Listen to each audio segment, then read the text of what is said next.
Steve, it's good to see you again. You too. Welcome back to Financial Foundations, episode 6, my friend. It's hard to believe we've been going at this for half a year already. It's really flown by, Dom. Yeah. And as the seasons change, so does the financial landscape. Even managed to snag a few apples and pears from my tree since the last episode. Word through the grapevine is those are some big old pears. They are. Yeah.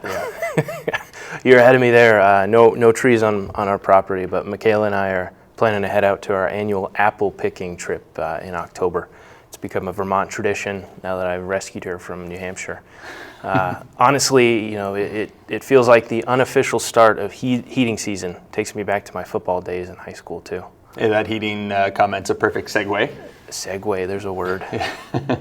Just like prepping for the cold, we're here to help folks prepare for whatever the financial world throws at them. We're just two local fiduciary planners breaking down the headlines and what they mean for everyday Vermonters. Couple of guys. That's right. So, Dom, what's been on your mind lately? Why don't you tell us, what stands out to you as we head into fall? Yeah, I got to tell you, I'm thinking about that word segue at the moment. Segue. Weird word. Honestly, though, it's a more personal kind of thing on my mind. Really has to do with stuff I've done in my house. Talked a little bit about it last month. We just finished putting the last heat pump in. I got to tell you, man, I know I talked about it last time, but it is so great. I run hot in the summer, so having that AC is huge. I just stand in front of it, turn the blast on, and it tries to blow me away. But the comfort, the efficiency, it's perfect for my old house. And the real benefit here, the reason I did it is I locked in a lot of the good incentives, basically paying for both almost entirely for me. That's awesome. Yeah, you've been working on that project for a while. Yeah. And as you know, we've had a lot of clients doing the same thing, getting ready for the cold season. And it's not just about staying warm; it's about making sure that these financial decisions fit into our overall plan. Exactly. These fancy new gadgets are not cheap. They're pretty expensive upgrades, and it can be daunting like that. But when you map it out, really knowing where everything's coming from, how it's going to affect the flows every month, what tax credits look like for you when you go to file or even before then, and what sort of state programs are available. Like we have Efficiency Vermont here. It really helps you put it all into perspective and takes what's an intimidatingly scary expense and just makes it a clear, smart investment. Yeah, and that's the key, right? Our job is to help people see if the numbers work for them. Mm-hmm. For some, the timing's perfect, and for others, it might make sense to wait. But either way, you get clarity, after meeting with us. Definitely, and that's, we've been waiting for like 5 years to decide to put these things in, and it just was the right year. And I chalk that up to proper planning, just doing it myself and not guessing and really being intentional and meticulous with when I make the decisions and how I pay for it. Whether it's an efficiency upgrade, paying down a mortgage, picking up another car, the plan really lets you move forward with confidence because you're established. Well, let's dig a little deeper into the incentives since a lot of folks have been asking lately. The federal government currently offers a tax credit for energy efficient home improvements like the heat pumps, and up to 30% of the project costs can be covered, and that's capped at $2,000 a year. And that's all part of the Inflation Reduction Act. Yeah, and there's some other state programs that you can also capitalize on, but there's a caveat, a big catch with these. Those expanded credits are going to be expiring this year unless Congress decides they want to renew them. Mm-hmm. After that, it's likely we'll see some sort of change, whether that's a reduction or complete elimination. Mm-hmm. So if you're considering and have been considering a project, planning ahead is helpful, and it could be a good year to do that. Mm-hmm. Yeah, and let's not forget that even with the federal incentives going away, Vermont utilities offer rebates too, and but at the end of the year, those pots of money could be dried up. So you want to make sure you're on that as early as possible. Talk to your contractor, check Efficiency Vermont, and make sure if you do install anything there for efficiency that you keep those receipts for tax time. Yeah, I went right through them, and the contractor I got, the plumber, he did the whole kit and caboodle for me. He knew all the ins and outs, and he's really set me up for success come tax time. That's great. But if you're not sure how to get a project to actually happen, and whether it actually fits your bigger picture there, the best person to talk to is your advisor, and hopefully they're acting in a fiduciary capacity for you. Because sometimes it could make sense, excuse me, to use savings. Sometimes maybe you want to get a loan for it. Other times you might want to stagger it to break out that impact over a couple of years. Yeah. Yeah, and interest rates change often, so what works today may be a different strategy tomorrow. Exactly. And the benefits aren't just financial. Heat pumps tend to be more efficient. They can lower your carbon footprint, and a lot of folks just find that their homes are more comfortable year round. That's what I'm finding, and I haven't even had them for a year. Yeah. My oldest cat, he likes the pellet stove because of the fire, so we'll see how that goes. He's got no fire this year. What about you, Steve? What's been on your mind? What's on your radar? Well, honestly, the Fed, we've been talking about this for quite a few episodes now, but they finally cut rates for the first time in years. Wow. So, that's a headline grabber, but I think a lot of folks are still left wondering what that means for them here. Yeah, that's a good point. That's a good one to have, Steve. Kind of feel like maybe I should have picked a better one, but that's okay. What do you think folks most misunderstand about those rate cuts? Well, for starters, savings accounts and CDs and things like that, rates tend to drop immediately or even in advance of a rate Fed cut. But loans, like mortgages, credit cards, home equity lines, they're much stickier and slower to actually reduce those rates, if at all. Oh. So when you hear rates are being cut, your monthly payments don't necessarily drop right away or at all. Yeah, so it's the good stuff that, like your savings rate, that gets dropped before the actual stuff that can help you there. Yeah. And that's actually what we're seeing here in Vermont. I think mortgage rates are hovering around 6.5%, something like that. Yeah, they're getting closer to 6, on average, but they're still pretty high. And credit cards, home equity loans, they're still pricey as well. So, for most folks, that promised relief hasn't really shown up yet. Oh, so, if we said the bottom line there is that rate cuts aren't a quick fix, what would you say about that? Yeah, that's right, exactly. Yeah, they're more of a signal than a solution. So, with borrowing costs still high, Vermonters just need to plan as if the rates are going to stick around for a while where they're at. I see. Thank you for that, Steve. I think we'll switch gears here. We're going to talk about some more Fed stuff later, but a good thing we want to talk about now, switching gears, is volatility. The word gets thrown around a lot, some negative connotation there. It makes people nervous. Sometimes it gives them a little cold sweat panic, but it doesn't always mean disaster, right, Steve? It does not. Volatility just means how much and how quickly prices move up or down. And sometimes the market volatility happens on good days in the market, not just bad ones. We look at the VIX, sometimes called the fear index, but even that just tells us what investors expect, not what's guaranteed or what could happen out there. I see. And this is really where psychology comes into play here.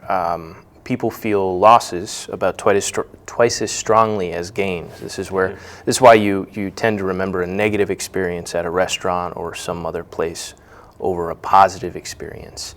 In the financial world, we call that loss aversion. So when markets dip, the instinct people have is, it's fight or flight.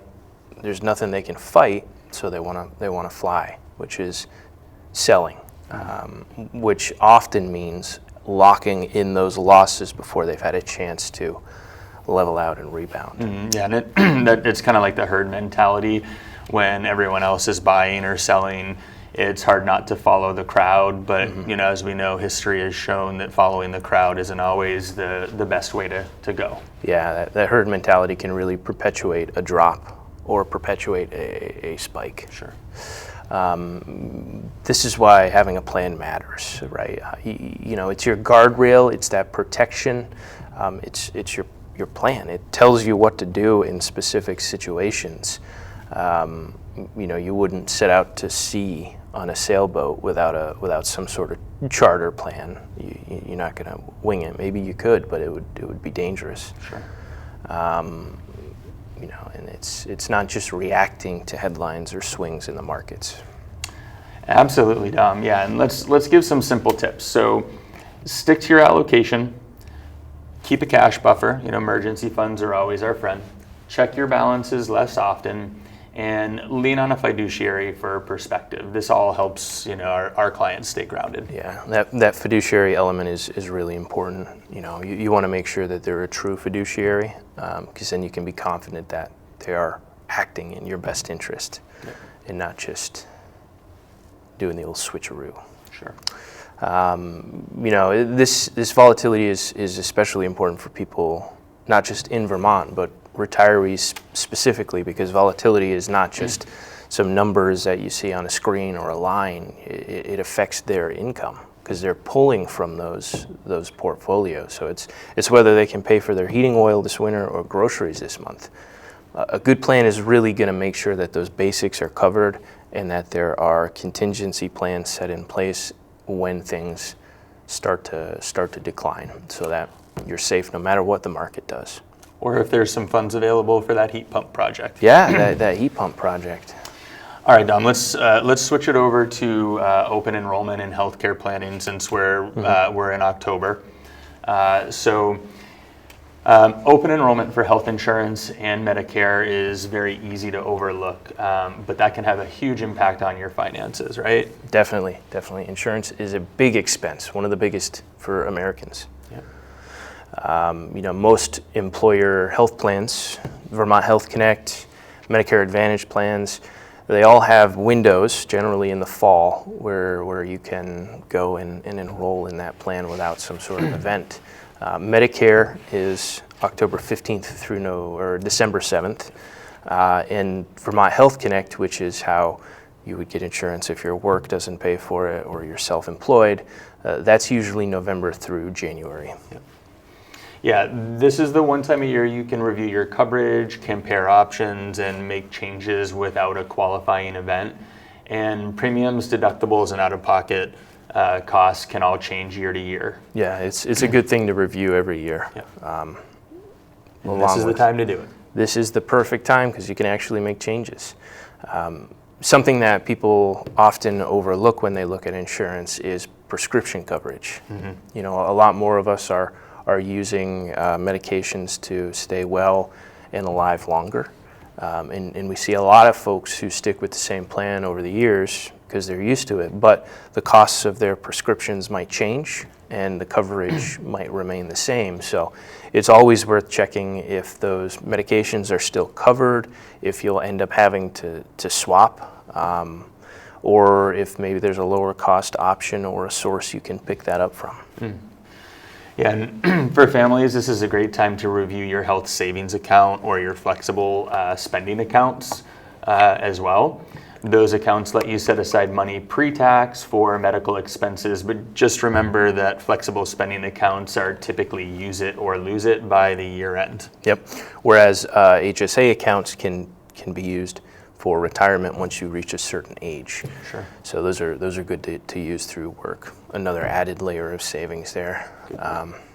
And if you're approaching 65, or maybe you're helping a parent or a friend who is around there, you should know Medicare can be a maze. There are a lot of free resources out there, free organizations that'll help you navigate it. State health insurance counselors, they call those SHIPs, local agencies on aging, community centers, even your fiduciary advisor, they can really help you weigh the options and come up with a plan that makes sense for you. Yeah, and I think the bottom line here, Dom, is that we don't want to let our health insurance plans just auto-renew.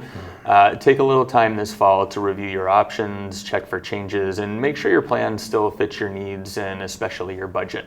Yeah. Solid advice there, Steve. Thanks, Dom. Well, let's loop back to the Fed for a minute and interest rates. So this rate cut is really about balance. The Fed's job is to keep inflation under control while supporting jobs and growth. Sounds easy, but it's a pretty tough job. Certainly not a job I'd want to do, and for good reason. The Fed's supposed to be independent. They're supposed to act on data, not politics or pressure or elections, regardless of which side of the aisle that's coming from.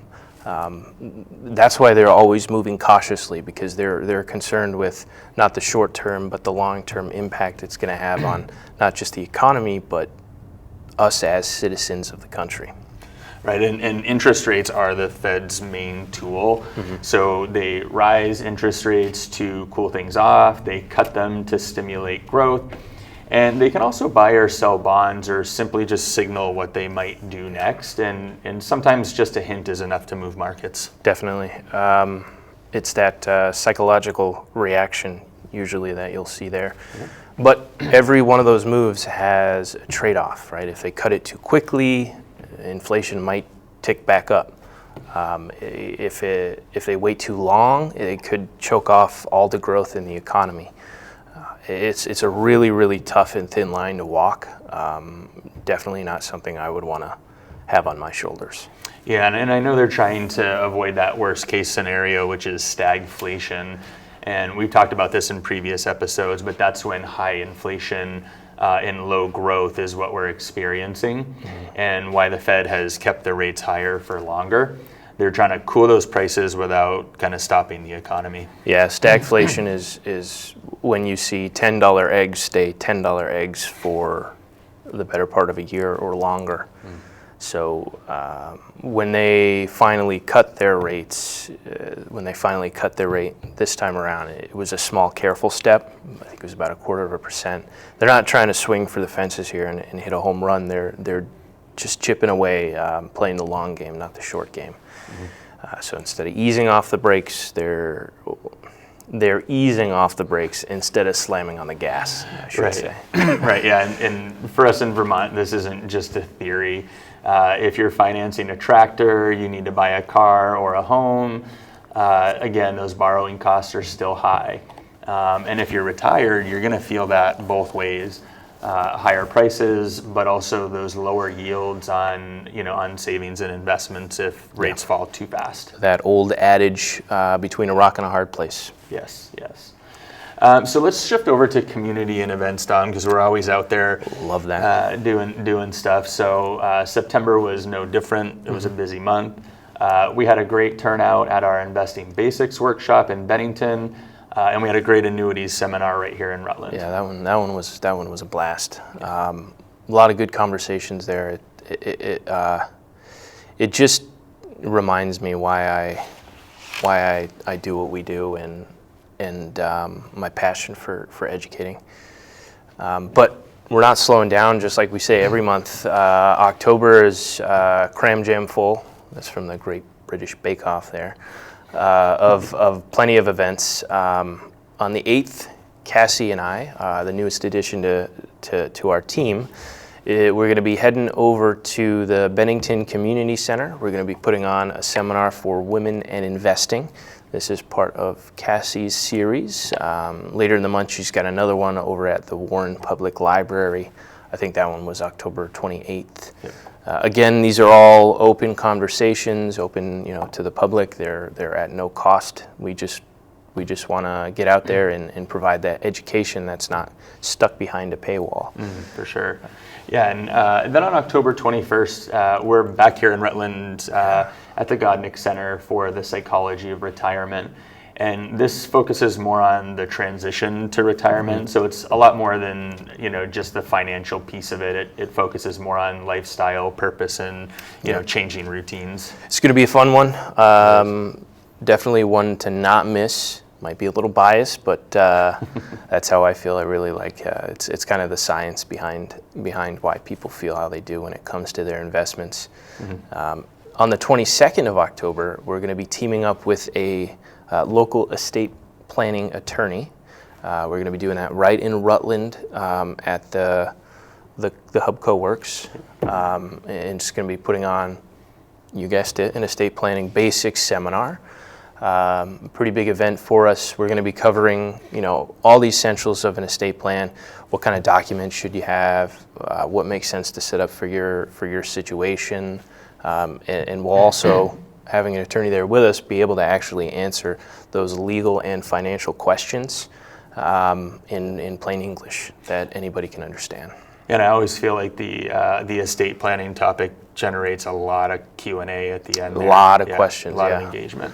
People have a lot of questions because estate planning is important, right? It's not just for one specific group of people. Everybody's got something that they want to plan for, someone that they're going to leave behind when they're gone. And estate planning isn't just about protecting yourself. It's really about ensuring that those you leave behind are protected. Mm-hmm.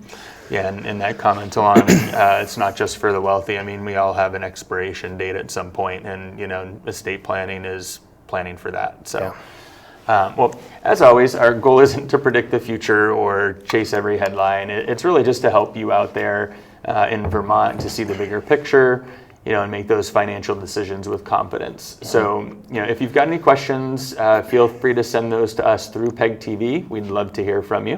Mm-hmm. Yep, we would love to address those on one of our episodes. So just send them over.